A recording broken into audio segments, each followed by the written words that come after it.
श्रीमद् भागवत गीता अध्याय 3 कर्मयोग। अर्जुन ने कहा, हे जनार्दन, हे केशव, यदि आप बुद्धि को सकाम कर्म से श्रेष्ठ समझते हैं तो फिर आप मुझे इस घोर युद्ध में क्यों लगाना चाहते हैं।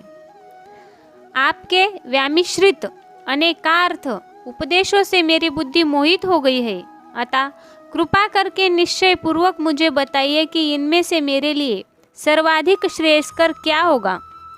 श्री भगवान ने कहा, हे निष्पाप अर्जुन, मैं पहले ही बता चुका हूँ कि आत्म साक्षात्कार का प्रयत्न करने वाले दो प्रकार के पुरुष होते हैं।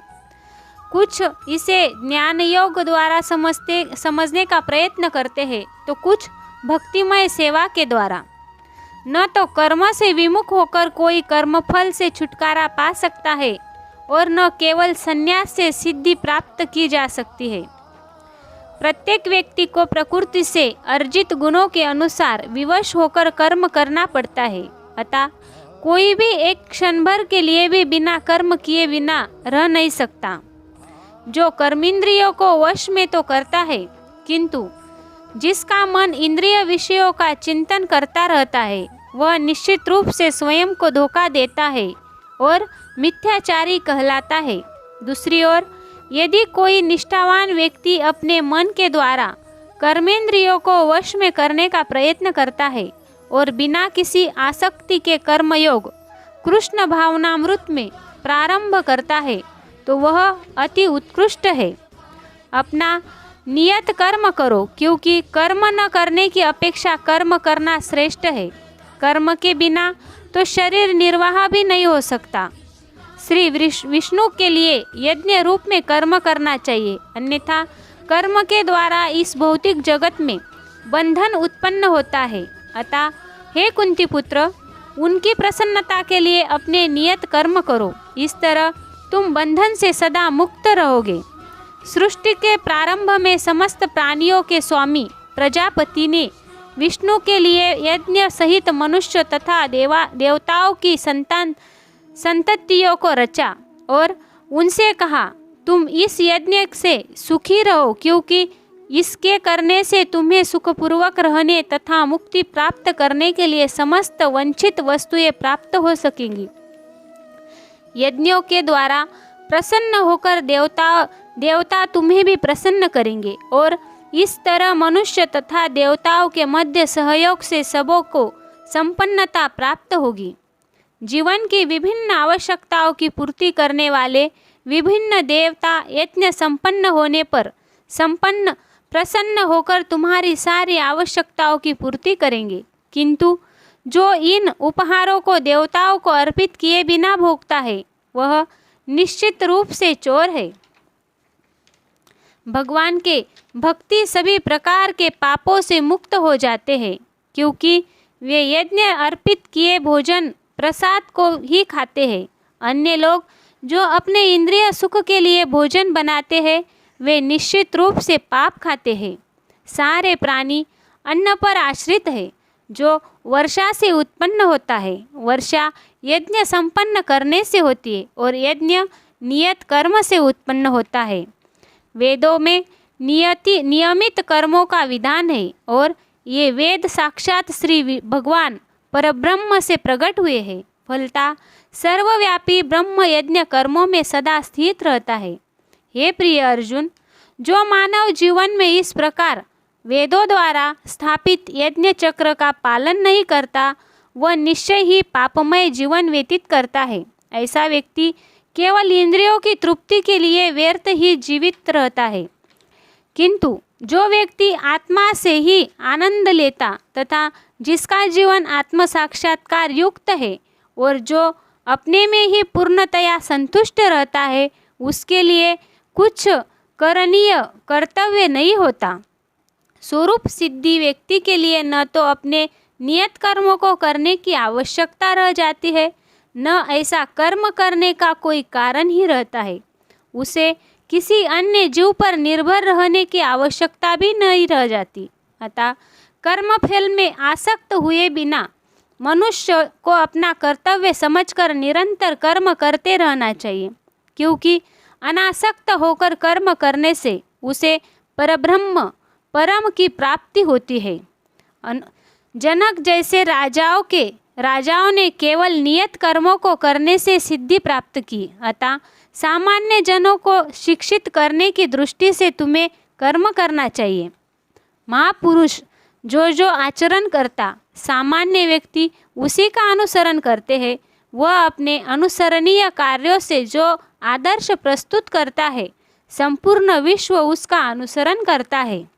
हे पृथापुत्र, तीनों लोकों में मेरे लिए कोई भी कर्म नियत नहीं है। न मुझे किसी वस्तु का अभाव है और न आवश्यकता ही है, तो भी मैं नियत कर्म में तत्पर रहता हूँ। क्योंकि यदि मैं नियत कर्मों का सावधानी पूर्वक न करूँ तो हे पार्थ, यह निश्चित है कि सारे मनुष्य मेरे पथ की ही अनुगमन करेंगे।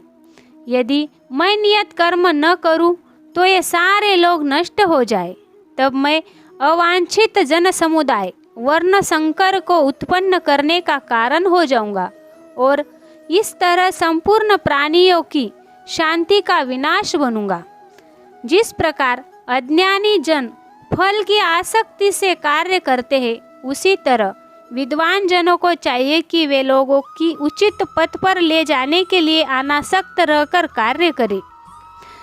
विद्वान व्यक्ति को चाहिए कि वह सकाम कर्म में आसक्त अज्ञानी पुरुषों को कर्म करने से रोके नहीं, ताकि उनके मन विचलित न हो, अपितु भक्ति भाव से कर्म करते हुए वह उन्हें सभी प्रकार के कार्यों में लगाए, जिससे कृष्ण भावनामृत का कार्मिक विकास हो। जीवात्मा अहंकार के प्रभाव से मोहग्रस्त होकर अपने आप को समस्त कर्मों का कर्ता मान बैठता है, जबकि वास्तव में वे प्रकृति के तीनों गुणों द्वारा संपन्न किए जाते हैं। हे महाभावों, भक्ति भावमय कर्म तथा सकाम कर्म के भेद को भली भांति जानते हुए जो परम सत्य को जानने वाला है, वह कभी भी अपने आप को इंद्रियों में तथा इंद्रिय तृप्ति में नहीं लगाता।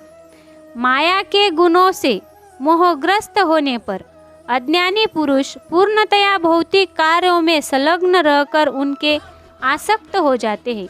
यद्यपि उनके लिए ये कार्य उनके ज्ञान भाव के कारण अधम होते हैं, किंतु ज्ञानी को चाहिए कि उन्हें विचलित न करे।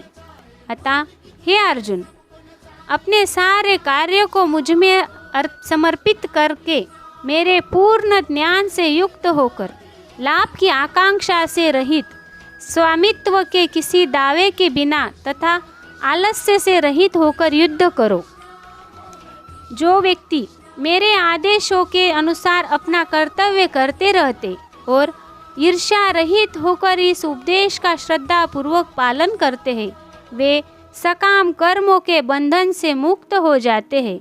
किंतु जो ईर्ष्यावश इन उपदेशों की अपेक्षा करते हैं और इनका पालन नहीं करते, उन्हें समस्त ज्ञान से रहित, द्विगभ्रमित तथा सिद्धि के प्रयासों में नष्ट भ्रष्ट समझना चाहिए।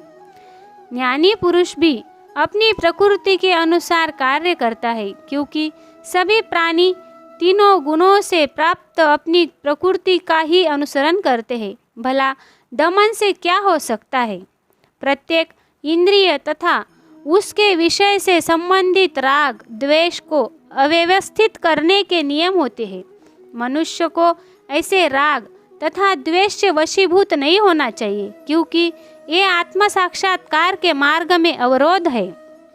अपने नियत कर्मों के दोषपूर्ण ढंग से संपन्न करना भी अन्य के कर्मों को भली भांति करने से श्रेयस्कर है।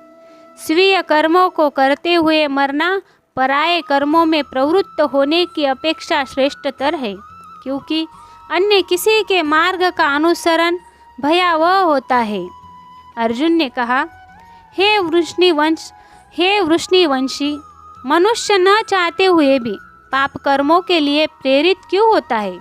ऐसा लगता है कि उसे बलपूर्वक उनमें लगाया जा रहा है।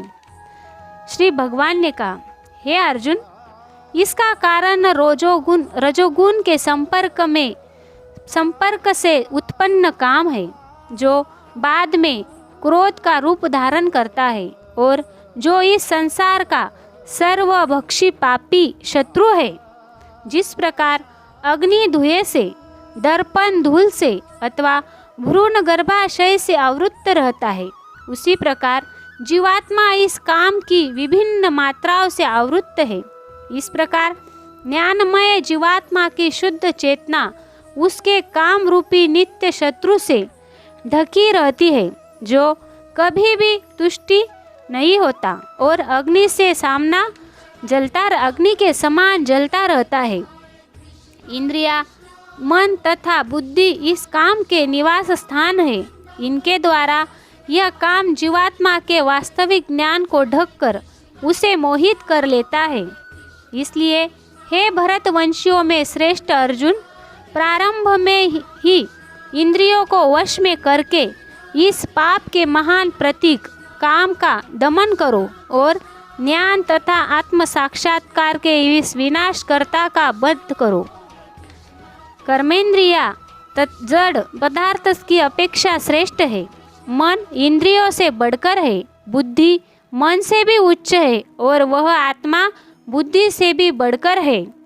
इस प्रकार हे महाबाहु अर्जुन, अपने आप को भौतिक इंद्रियों, मन तथा बुद्धि से परे जानकर और मन को सावधान आध्यात्मिक बुद्धि कृष्ण भावनामृत से स्थिर करके आध्यात्मिक शक्ति द्वारा इस काम रूपी दुर्जय शत्रु को जीतो। इस प्रकार श्रीमद् भगवद गीता का 3रा अध्याय कर्मयोग पूर्ण हुआ।